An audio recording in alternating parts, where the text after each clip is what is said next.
भगवान श्रीकृष्ण कहते कहारी कथा शुणी तुम्हें चिंतित हुआ नहीं, कहार कौन सी प्रश्नर उत्तर न दे आग को बढ़ी चल।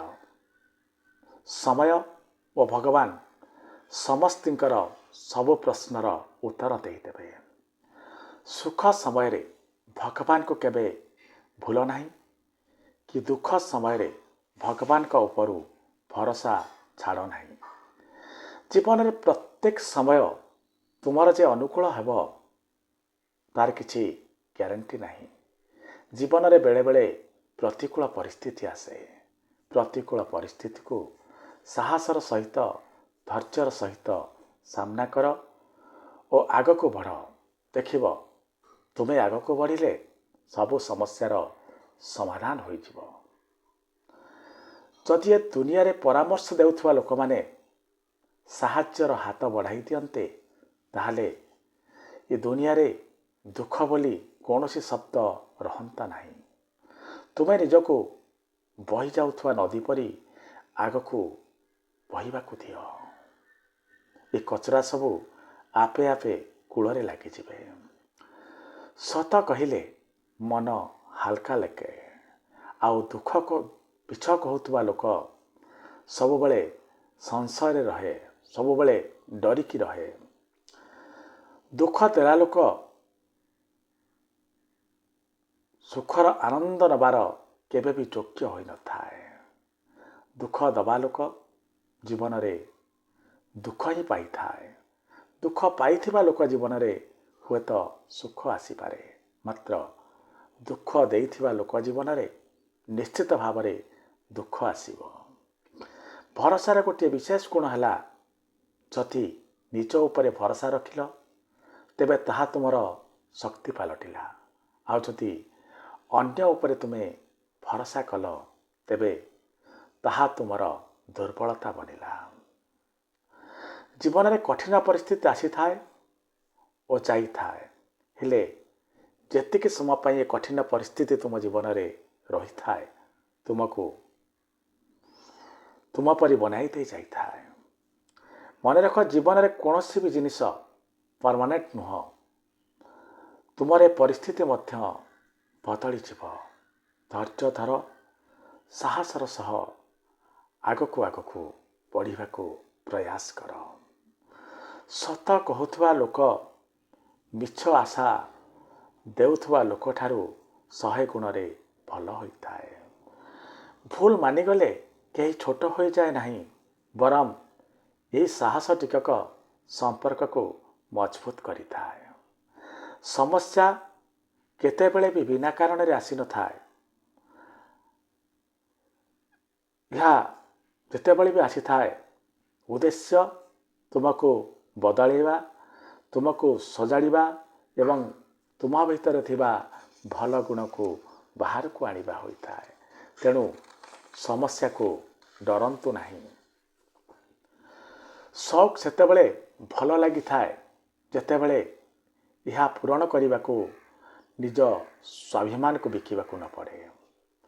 पद पैसा अस्थायी अटे, मात्र तुम चरित्र स्थिरता ही तुमर असल पुंजी अटे।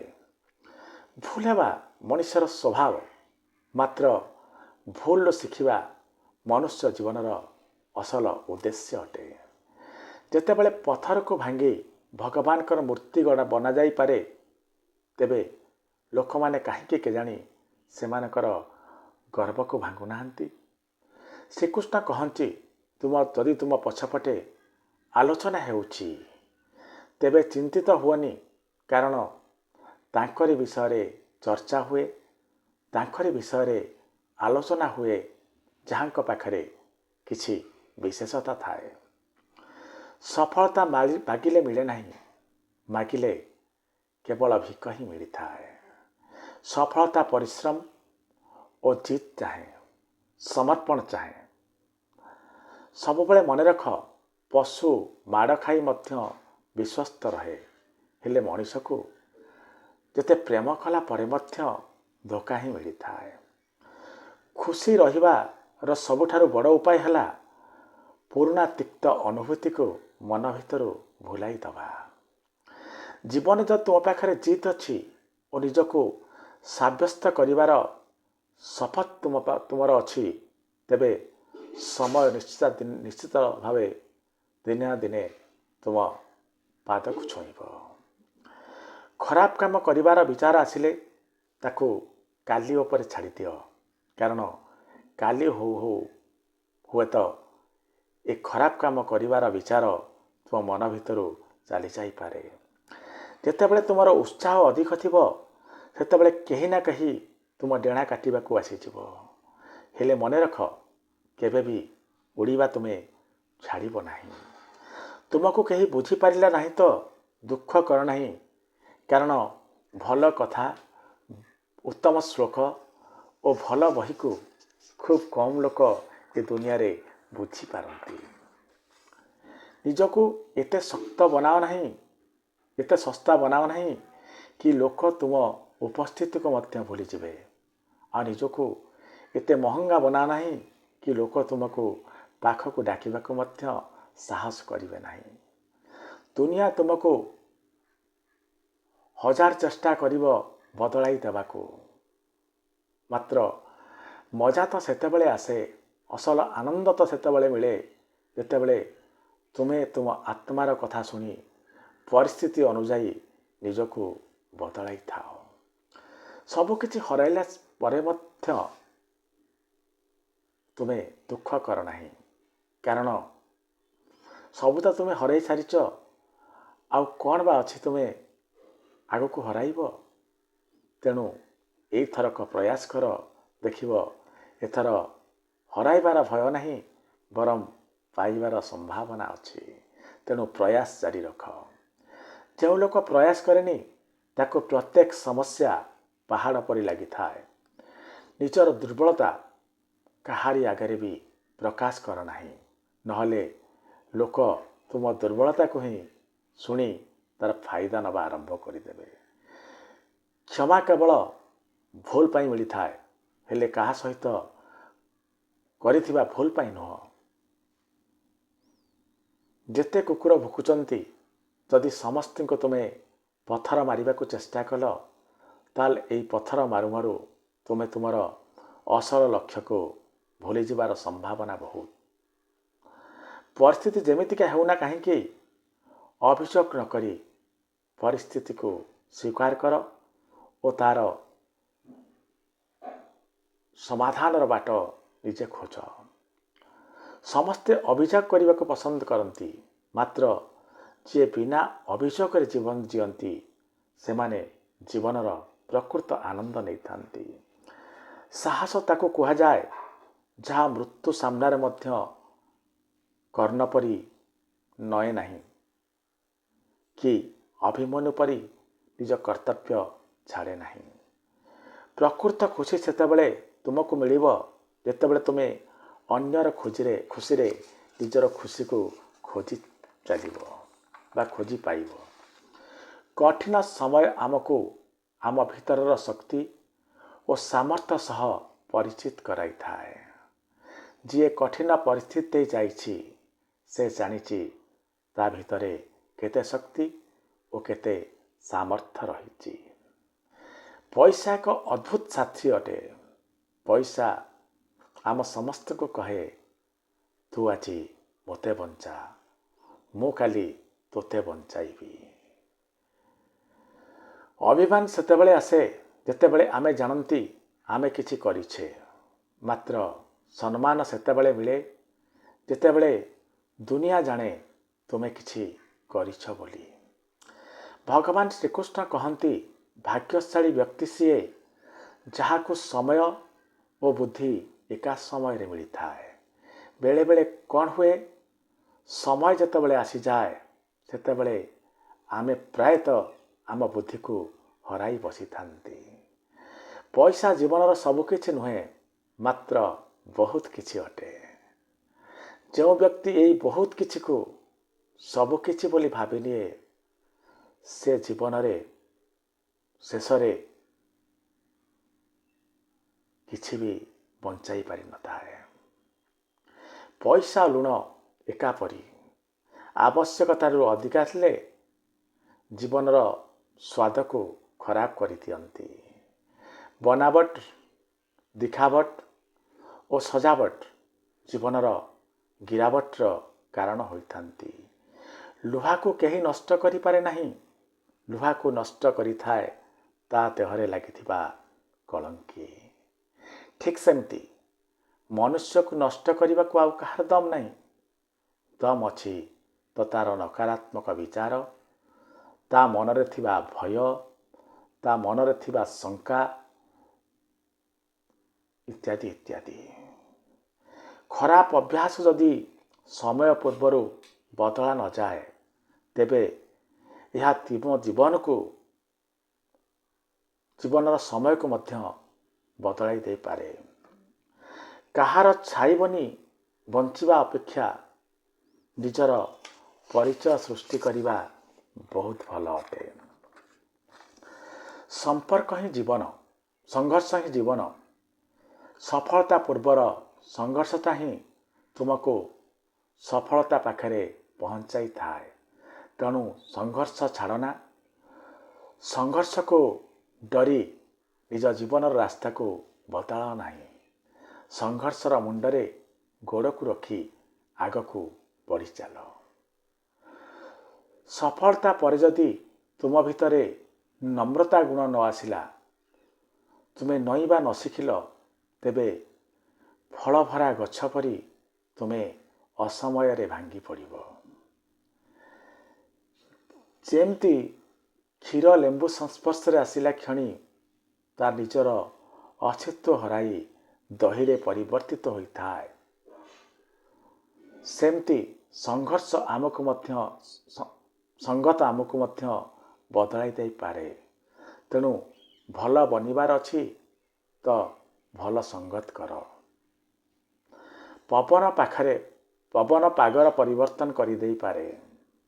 ଠିକ୍ ସେମିତି ଆଶୀର୍ବାଦ ଆମ ଜୀବନରେ ବଡ଼ ବଡ଼ ଦୁଃଖର ବାଦଲକୁ ମଧ୍ୟ ଦୂରକୁ ପେଲି ଦେଇପାରେ। ଆଶୀର୍ବାଦର ଅଦୃଶ୍ୟ ତାକତ ବଡ଼ ବଡ଼ ଚମତ୍କାରିତା ଦେଖାଇଥାଏ। ତେଣୁ ଆଶୀର୍ବାଦ ସାଉଁଟିବାର ପ୍ରୟାସ କରନ୍ତୁ। ଯଦି ତୁମର ସାହସ ଅଛି ତ ହୃଦୟରେ ଯାହା ଅଛି ତାହା ପ୍ରକାଶ କର ଓ ଅନ୍ୟ ହୃଦୟରେ ଯାହା ଅକୁହା କଥାମାନ ଅଛି ତାକୁ ବୁଝିବାର ସାମର୍ଥ୍ୟ ରଖ। ଅଭିଯୋଗ ଅସନ୍ତୋଷତାର ପରିପ୍ରକାଶ ଅଟେ। ତେଣୁ ଅଭିଯୋଗ ନ କରି ସନ୍ତୁଷ୍ଟ ରହିବାକୁ ଚେଷ୍ଟା କର। ଧନ୍ୟବାଦ ଦିଅ ସେମାନଙ୍କୁ ଯେଉଁମାନେ ତୁମକୁ ତୁମ ଅସୁବିଧା ସମୟରେ ଏକା ଛାଡ଼ି ଚାଲିଯାଇଛନ୍ତି। କାରଣ ସେମାନଙ୍କର ତୁମ ଉପରେ ବିଶ୍ୱାସ ଅଛି ଯେ ତୁମେ ଏ ସମସ୍ୟା ସହିତ ଲଢ଼ିବାକୁ ଏକା ହିଁ ଯଥେଷ୍ଟ। ତୁମକୁ ଯିଏ ପସନ୍ଦ କରେନି ତା ସାମ୍ନାରେ ସବୁବେଳେ ହସି ଚାଲ। ତୁମର ଏ ହସୁକୁରା ମୁହଁ ଦେଖି ତାର ନିଦ ହଜିଯିବ। ସବୁବେଳେ ସେଇ କାମ କର ଯାହା ଠିକ୍। ମାତ୍ର ଭୁଲ ରାସ୍ତା ସହଜ ହେଲେ ମଧ୍ୟ କେବେ ଆପଣାଅ ନାହିଁ। ଯଦି କାହାକୁ କିଛି କହିବାର ସାହସ ରଖୁଛ ତ ଶୁଣିବାର ଧୈର୍ଯ୍ୟ ଟିକେ ମଧ୍ୟ ରଖ। ଯେତେବେଳେ ମନ ଅଶାନ୍ତ, ସମସ୍ୟା ପାହାଡ଼ ପରି ଲାଗିଥାଏ। ମନ ଯେତେବେଳେ ଶାନ୍ତ, ସେତେବେଳେ ସମସ୍ୟା ଏକ ଆହ୍ୱାନ ବଢ଼ିଯାଏ। ଆଉ ମନରେ ଯେତେବେଳେ ଉତ୍ସାହ ଆସେ, ସେତେବେଳେ ସମସ୍ୟା ଏକ ଅବସର ବା ମୌକା ବନିଯାଏ। ଯେଉଁ ବ୍ୟକ୍ତିକୁ ଅନ୍ୟର ଦୁଃଖ ଦେଖି ହସ ଲାଗେ, ସେ ବ୍ୟକ୍ତି ସେଇ କ୍ଷଣ ହିଁ ତାର ସମସ୍ତ ମାନବୀୟ ଗୁଣକୁ ହରାଇ ବସିଥାଏ। ମୌକା ଏକ ସାଧନା ଓ ଭାବିଚିନ୍ତି କଥା କହିବା ଏକ କଳା ଅଟେ। ଆଘାତ ଲାଗିଲେ କଷ୍ଟ ହୁଏ। ଯଦି ଆଘାତ ପାଇ ତୁମକୁ ସମ୍ଭାଳି ନେଲ, ତେବେ ସେଇ ଆଘାତ ତୁମର ସାମର୍ଥ୍ୟ ବନେ, ତୁମର ଶକ୍ତି ବଢ଼ାଏ। ମୁଁ ମାନୁଛି ମୁଁ ଆଘାତ ପାଇଛି, ମାତ୍ର ଆଘାତ ପାଇ ମଧ୍ୟ ମୋ ଜାଗା ବନେଇ ନେଇଛି। ଏହା ମନର ଶକ୍ତି ଯାହା ମନୁଷ୍ୟକୁ ଚମତ୍କାର କରି ଦେଖାଇବାର ପ୍ରେରଣା ଦେଇଥାଏ। ସଫଳତାର ସିଢ଼ି ଲମ୍ବା ଅଟେ। ସେଇ ସିଢ଼ିରେ ଚାଲିବାକୁ ହେଲେ ଧୈର୍ଯ୍ୟ ଓ ନିରନ୍ତରତାର ଆବଶ୍ୟକତା ରହିଥାଏ। ନିଜକୁ ନିଜର ବେଷ୍ଟ ଭର୍ଜନ ବନାଇବାର ପ୍ରୟାସ ତୁମକୁ ତୁମ ସଫଳତା ପାଖରେ ପହଞ୍ଚାଇଦେବ। ଶ୍ରୀକୃଷ୍ଣ କହନ୍ତି, ମଣିଷ ଯଦି ନିଜର ପ୍ରକୃତ ଶକ୍ତି ଓ ସାମର୍ଥ୍ୟକୁ ଜାଣିଯିବ, ତେବେ କୌଣସି ବି ସମସ୍ୟା ତାକୁ ସାଧାରଣ ଲାଗିବ। ଯଦି ଲୋକ କ'ଣ ଭାବିବେ ଚିନ୍ତା ନ କରି ତୁମେ ଯାହା କରୁଛ ତା ପାଇଁ ପରମାତ୍ମା କ'ଣ ଭାବିବେ ତୁମେ ଭାବିବା ଆରମ୍ଭ କରିଦେବ, ତେବେ ତୁମେ କୌଣସି ଭୁଲ କରିବାକୁ ବି କେବେ ବି ସାହସ କରିବ ନାହିଁ। ଜୀବନରେ ଅନ୍ତରାତ୍ମାର କଥା ଶୁଣି କାର୍ଯ୍ୟ କରୁଥିବା ଲୋକ କେବେ ବି ଜୀବନରେ ପାପ କରିପାରେ ନାହିଁ। ମୌନ ରହିବାଠୁ ବଡ଼ କେଉଁ ଉତ୍ତର ନାହିଁ କି କ୍ଷମା ଦେବାଠାରୁ ଆଉ କୌଣସି ବଡ଼ ଦଣ୍ଡ ନାହିଁ। ଯଦି ପରାଜୟ ପରେ ମଧ୍ୟ ତୁମେ ହସିବା ଆରମ୍ଭ କର, ତେବେ ବିଜୟ ପାଇଥିବା ଲୋକର ମୁହଁରୁ ହସ ହଜିଯିବ। ପରାଜୟ ପରେ ଫେଲ୍ ହୋଇ ଦୁଃଖ କରି ଲାଭ ମିଳେ ନା, ବରଂ ସମୀକ୍ଷାର ଆବଶ୍ୟକତା ପଡ଼େ। ଯଦି ସମୀକ୍ଷା କରି ସୁଧାର ତୁମେ ଆଣିପାରିଲ, ତେବେ ତୁମେ ବିଜେତା ହେବ ଓ ପାସ୍ କରିବ। ହାରି ମଧ୍ୟ ସିଏ ହାରେ ନାହିଁ ଯିଏ ହାରକୁ ହରାଇବାକୁ ପୁନଃ ପ୍ରୟାସ କରିଥାଏ। ତେଣୁ ହାରିଲା ପରେ ଚୁପଚାପ ନ ବସି ପୁଣି ଥରେ ପ୍ରୟାସ ଜାରି ରଖନ୍ତୁ। ଯଦି ପରିଶ୍ରମ ପରେ ମଧ୍ୟ ସଫଳତା ମିଳୁନାହିଁ, ତ ତୁମେ ରାସ୍ତା ବଦଳାଇ ପାର, କାମ କରିବାର ତରିକା ବଦଳାଇ ପାର, ହେଲେ ନିଜ ସିଦ୍ଧାନ୍ତକୁ କେବେ ବଦଳାଅ ନାହିଁ। ଦୁଃଖ ଉପରେ ମନ କେନ୍ଦ୍ରିତ ନ ରଖି ଯେଉଁ ଅବସର, ଯେଉଁ ସୁଯୋଗ ଭଗବାନ ତୁମକୁ ଦେଇଛନ୍ତି ତାର ଫାଇଦା ନେବାକୁ ଚେଷ୍ଟା କର। ଜୀବନ ଏକ ରେଲଗାଡ଼ି ପରି ଷ୍ଟେସନକୁ ଷ୍ଟେସନ ରହିଥାଏ। କିଛି ଲୋକଙ୍କୁ ଛାଡ଼ି ଦେଇଥାଏ, କିଛି ଲୋକଙ୍କୁ ଗ୍ରହଣ କରି ନେଇଥାଏ। ରାସ୍ତା କିନ୍ତୁ ଆଗକୁ ବଢ଼ିଥାଏ, କେବେ ଅଟକି ନଥାଏ। ଶେଷରେ ଅନ୍ତିମ ଷ୍ଟେସନରେ ପହଞ୍ଚିଲା ବେଳକୁ ସମସ୍ତେ ଓହ୍ଲାଇ ଯାଇଥାନ୍ତି। କେବଳ ଷ୍ଟେସନରେ ରେଳଗାଡ଼ି ଏକା ହିଁ ଥାଏ। ଯଦି ତୁମର ଭଲ ସମୟ ରହିନାହିଁ, ତ ଖରାପ ସମୟ ରହିବ ବୋଲି ତୁମେ କେମିତି ଭାବୁଛ? ତେଣୁ ଯେଉଁ ପରିସ୍ଥିତିରେ ତୁମେ ଅଛ, ସେ ପରିସ୍ଥିତିକୁ ଭୟ କର ନାହିଁ। ସେ ପରିସ୍ଥିତି ମଧ୍ୟ ବଦଳିଯିବ। କୌଣସି ବିପତ୍ତି ସମୟରେ ଆପଣଙ୍କୁ ଆପଣଙ୍କର ଏ 7 ଗୁଣ ନିଶ୍ଚିତ ଭାବରେ ବଞ୍ଚାଇବ। ଏ 7 ଗୁଣ କ'ଣ କ'ଣ? ପ୍ରଥମତଃ ହେଲା ଆପଣଙ୍କର ଜ୍ଞାନ, ଦ୍ୱିତୀୟଟି ହେଲା ଆପଣଙ୍କର ବିନମ୍ରତା, ତୃତୀୟଟି ହେଲା ଆପଣଙ୍କର ବୁଦ୍ଧି, ଚତୁର୍ଥଟି ହେଲା ଆପଣଙ୍କ ଭିତରେ ଥିବା ସାହସ, ପଞ୍ଚମଟି ହେଲା ଆପଣଙ୍କର ଭଲ କର୍ମ, ଷଷ୍ଠଟି ହେଲା ସତ କହିବାର ଅଭ୍ୟାସ, ସପ୍ତମଟି ହେଲା ଆପଣଙ୍କର ନିଜ ଈଶ୍ୱରଙ୍କ ଉପରେ ଥିବା ଭରସା। ମୁସ୍କିଲ ସମୟରେ ବ୍ୟକ୍ତି ଏକୁଟିଆ ହୋଇଥାଏ, ମାତ୍ର ଏହି ମୁସ୍କିଲ ସମୟ ପାଇଁ ବ୍ୟକ୍ତି ମଜବୁତ ବନିଥାଏ।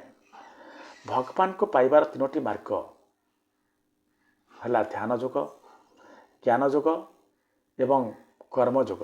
କିନ୍ତୁ ଭଗବାନ ଶ୍ରୀକୃଷ୍ଣ କହନ୍ତି ଏ 3ଟି ଯୋଗ ମଧ୍ୟରୁ କର୍ମଯୋଗ ପ୍ରଧାନ ଅଟେ। କାହାକୁ ବିଶ୍ୱାସ କରିବା ପୂର୍ବରୁ ତା କଥାକୁ ଧ୍ୟାନ ଦେଇ କାହାକୁ ବିଶ୍ୱାସ କରନ୍ତୁ ନାହିଁ। ଯଦି ବିଶ୍ୱାସ କରିବାର ଅଛି, ତ ତାର ଆଚାର ବ୍ୟବହାର, ଚାଲିଚଳନ ଓ କର୍ମ ଉପରେ ଧ୍ୟାନ ଦେଇ ତାପରେ ଯାଇ ବିଶ୍ୱାସ କରନ୍ତୁ। ରାଗ ସମୟରେ ଟିକେ ରହିଯାଆନ୍ତୁ ଏବଂ ଭୁଲ ସମୟରେ ଟିକେ ନଇଁଯାଆନ୍ତୁ। ଦେଖିବେ ଜୀବନ ସରଳ ହୋଇଯିବ। ଯାହା ତୁମର ଭାଗ୍ୟରେ ଅଛି ତାହା ତୁମକୁ ଖୋଜି ଖୋଜି ଆସି ପହଞ୍ଚିଯିବ ଏବଂ ଯାହା ତୁମ ଭାଗ୍ୟର ନାହିଁ ତାହା ଆସିଥିଲେ ମଧ୍ୟ ଚାଲିଯିବ। ଯେମିତି ପବନର ଝଟକା ନାକୁ ହଲାଇ ଦିଏ, ଠିକ୍ ସେମିତି ମନୁଷ୍ୟର ଇଚ୍ଛା ବୁଦ୍ଧିକୁ ଦୋହଲାଇବାକୁ ପ୍ରୟାସ କରିଥାଏ। ଶସ୍ତ୍ର ଶରୀରକୁ ଆଘାତ ଦିଏ, ମାତ୍ର ଶବ୍ଦ ହୃଦୟକୁ ଆଘାତ ଦେଇଥାଏ। ତେଣୁ ଶବ୍ଦ ଯେତେବେଳେ ବ୍ୟବହାର କରୁଛନ୍ତି ସେତେବେଳେ ସତର୍କତାର ସହିତ ଭାବିଚିନ୍ତି ଶବ୍ଦ ବ୍ୟବହାର କରନ୍ତୁ। ଆଳସୀ ବ୍ୟକ୍ତି କେବେ ସଫଳତା ପାଏ ନାହିଁ। ଆଳସୀ ବ୍ୟକ୍ତି ତା ଆରାମକୁ ଖୋଜିଥାଏ, ଆରାମରେ ବ୍ୟସ୍ତ ରହିଥାଏ, ସମୟକୁ ନଷ୍ଟ କରିଥାଏ, ତାକୁ ପରିଶ୍ରମ ଭଲ ଲାଗେ ନାହିଁ, ସଫଳତା ତାକୁ ମିଳିବାର ସମ୍ଭାବନା ନାହିଁ। ତେଣୁ ସଫଳତା ଚାହୁଁଛ ତ ଆଳସ୍ୟତାକୁ ଛାଡ଼। କୌଣସି କାମକୁ କାଲି ଉପରେ ଛାଡ଼ ନାହିଁ, ନହେଲେ ତୁମର ଅସଲ ସମୟ ବ୍ୟର୍ଥ ଯିବ। ସମୟର ବ୍ୟର୍ଥତା ତୁମେ ଯେତେବେଳେ ବୁଝିପାରିବ ସେତେବେଳେ କିଛି କରିବାକୁ ସମୟ ତୁମ ହାତରେ ନଥିବ। କେତେବେଳେ ବି ଆପଣଙ୍କ ବର୍ତ୍ତମାନ ଅବସ୍ଥା ପାଇଁ ପରିସ୍ଥିତିକୁ ଦାୟୀ କରନ୍ତୁ ନାହିଁ। ପରିସ୍ଥିତି ଯେମିତି ବି ହେଉ, ଯାହା ଠିକ୍ ଯାହା ଉଚିତ ତାହା ହିଁ କରନ୍ତୁ। ପରିସ୍ଥିତି ପ୍ରତିକୂଳ ଉଭୟ କର୍ଣ୍ଣ ଏବଂ ଭଗବାନ ଶ୍ରୀକୃଷ୍ଣଙ୍କର ଥିଲା। କର୍ଣ୍ଣ ପରିସ୍ଥିତିକୁ ଦାୟୀ କରି ଅଧର୍ମ ପକ୍ଷରେ ଠିଆ ହୋଇ ଜୀବନ ହରାଇଥିଲେ, ଆଉ ଭଗବାନ ଶ୍ରୀକୃଷ୍ଣ ବିପରୀତ ପରିସ୍ଥିତି ସତ୍ତ୍ୱେ ମଧ୍ୟ ନିଜର ପ୍ରକୃତ ସ୍ୱରୂପକୁ ପ୍ରକୃତ ବାସ୍ତବିକତାକୁ ଭୁଲି ନଥିଲେ। ଜୀବନରେ କେତେଥର ଅପମାନିତ ହେଲେ ତାହା ବଡ଼ କଥା ନୁହଁ, ହେଲେ ଏହି ଅପମାନର ଜବାବ କେମିତି ଦେଲେ ତାହା ହେଉଛି ବଡ଼ କଥା। ଭୁଲ ସେଇମାନଙ୍କ ଦ୍ୱାରା ହୋଇଥାଏ ଯେଉଁମାନେ କର୍ମ କରନ୍ତି, ମାତ୍ର ଅଳସୁଆ ଲୋକ ହାତ ଗୋଡ଼ ହଲାନ୍ତି ନାହିଁ, ପର ଚର୍ଚ୍ଚାରେ ସମୟ ବିତାଇଥାନ୍ତି। କହିବା ଶିଖନ୍ତୁ, ନହେଲେ ସାରା ଜୀବନ ଆପଣଙ୍କୁ ଶୁଣିବାକୁ ପଡ଼ିବ। ଉଡ଼ିବାକୁ ମନ ନାହିଁ, ଯେତେ ପାରୁଛ ଉଡ଼, ମାତ୍ର ତଳେ ପଡ଼ିବା ପରେ ବି ପୁଣି ଉଡ଼ିବାର ସାମର୍ଥ୍ୟ ରଖିବା ନିହାତି ଦରକାର। ସେତିକି ଚିନ୍ତା କରନ୍ତୁ ଯେତିକିରେ ଆପଣଙ୍କର କାମ ଚଳିଯିବ। ଏତେ ଚିନ୍ତା କରନ୍ତୁ ନାହିଁ ଯେଉଁଥିରେ ଜୀବନ ତାର ରଙ୍ଗ ହଜାଇଦେବ। ଆପଣ ଯେତେ ସୁନ୍ଦର ଭାବରେ ନିଜର ଶବ୍ଦ ପରିପ୍ରକାଶ କଲେ କ'ଣ ହେବ? ବୁଝିଲା ବାଲା ନିଜର ଜ୍ଞାନ ଓ ବୁଦ୍ଧି ମୁତାବକ ଅର୍ଥ ବାହାର କରି ବୁଝିବ। ମନେ ରଖ, ଆଜି ଯିଏ ତୁମକୁ ଭୁଲି ଯାଇଛି ପୁଣି ବି ସେ କାଲି ତୁମକୁ ମନେ ପକାଇବ। ବେଶ ତାର ମତଲବର ଦିନକୁ ଆସିବାକୁ ଦିଅ। ଆପଣଙ୍କର ମୁହଁର ହସ ହେଉଛି ଭଗବାନଙ୍କର ହସ୍ତାକ୍ଷର। ୟାକୁ ଦୁଃଖରେ ବା ନିଜ ଲୁହରେ କେବେ ଲିଭିବାକୁ ଦିଅ ନାହିଁ। ଯେଉଁ ବ୍ୟକ୍ତି ସବୁବେଳେ ଦୁଃଖର କାନ୍ଦଣା କାନ୍ଦେ, ତା ଘର ସାମ୍ନାରେ ଠିଆ ହୋଇଥିବା ସୁଖର ଦେବୀ ମଧ୍ୟ ଫେରି ଚାଲି ଯାଇଥାନ୍ତି। ଯାହା ପାଖରେ ଉତ୍ସାହ ଓ ଆଶା ଅଛି ସେ ଦିନେ ନା ଦିନେ ସଫଳ ହେବ। ଅହଙ୍କାର କରନ୍ତୁ ନାହିଁ। ସମୟର ସମୁଦ୍ରରେ କେତେ ଯେ ସିକନ୍ଦର ହଜିଯାଇଛନ୍ତି ତାର କଳ୍ପନା କରିହେବ ନାହିଁ। କେବଳ ଶାନ୍ତି ଖୋଜନ୍ତୁ। କାହାର ସବୁ ଇଚ୍ଛା କେବେ ପୂରଣ ହୁଏ ନାହିଁ। ସମୟ ଯେତେବେଳେ ଫଇସଲା ଶୁଣାଏ ସେତେବେଳେ ସାକ୍ଷୀଙ୍କର ଆବଶ୍ୟକତା ପଡ଼େ ନାହିଁ। ବିଚାର କରନ୍ତୁ, ଯେମିତି ଆମର ଜନ୍ମ ଆମ ଇଚ୍ଛାରେ ହେଇନାହିଁ, ସେମିତି ଆମ ମରଣ ମଧ୍ୟ ଆମ ଇଚ୍ଛାରେ ହେବ ନାହିଁ। ତେବେ କୁହନ୍ତୁ ତ, ଏ ଜୀବନ ଓ ମରଣ ମଧ୍ୟର ବ୍ୟବସ୍ଥା ଅର୍ଥାତ୍ ଜୀବନ ଆମ ଇଚ୍ଛାରେ କେମିତି ଚାଲନ୍ତା? ଦୁନିଆର ସବୁ ମୌକାରେ ଚୌକା ମାରିବାର ପ୍ରୟାସ କର, ମାତ୍ର କାହା ମଜବୁରିର କେବେ ଫାଇଦା ଉଠାଇବାକୁ ଚେଷ୍ଟା କର ନାହିଁ, ନହେଲେ ଭଗବାନ ଅଶାନ୍ତି ହେବେ। ଆଶା କରୁଛି ଦର୍ଶକ ବନ୍ଧୁ, ଆଜିର ଏ କଥାଗୁଡ଼ିକ ନିଶ୍ଚିତ ଭାବରେ ଆପଣଙ୍କୁ ପ୍ରେରଣା ଯୋଗାଇବ। ଆଗାମୀ ଭିଡ଼ିଓରେ ପୁଣି ଥରେ ଭେଟଭାଟ ହେବା। ସେ ପର୍ଯ୍ୟନ୍ତ ଆପଣଙ୍କର ଉତ୍ତରୋତ୍ତର ଉନ୍ନତି କାମନା କରି ରହୁଛି। ନମସ୍କାର।